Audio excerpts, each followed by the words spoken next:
d'un mouvement de grève, nous ne sommes pas en mesure de vous présenter le journal régional dans sa forme habituelle. À la une, un foyer de contamination détecté dans un collège du territoire de Belfort à Val-d'Oie. 8 enseignants et 30 élèves ont été testés positifs au Covid-19. Fermé pour une semaine, l'établissement procède à des dépistages massifs. Des salles vides pour une semaine au moins. Dans ce collège de Val-d'Oie, le Covid-19 a gagné du terrain. Plusieurs élèves et enseignants ont été testés positifs, obligeant l'établissement à fermer ses portes. On avait constaté au fil de la semaine qu'il y avait un nombre de cas positifs un peu plus important qu'ailleurs.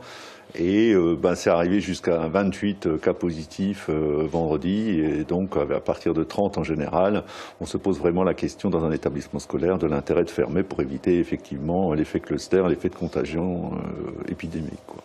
Depuis vendredi, une campagne de dépistage massive est organisée au sein du collège et toutes les familles ont été prévenues. Comme Ilyes, élève en 6e, ils sont déjà plus d'une centaine à avoir pu se faire tester. C'était important pour moi parce que je voulais pas contaminer mes grands-parents et j'avais peur d'être positif. Ilyes, tu viens pour te faire tester ? Sur place, des infirmières scolaires sont mobilisées toute la journée pour accueillir les élèves. Le dispositif a été mis en place très rapidement dans un souci d'efficacité et de bienveillance. On accueille les enfants, chacun leur tour, dans une intimité le plus possible.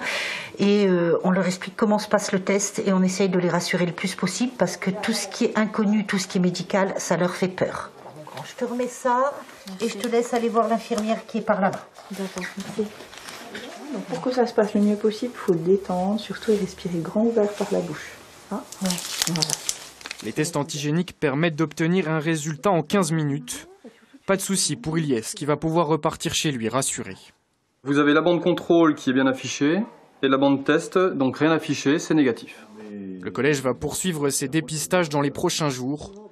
En fonction du taux de positivité, l'agence régionale de santé décidera si l'établissement est en mesure de rouvrir.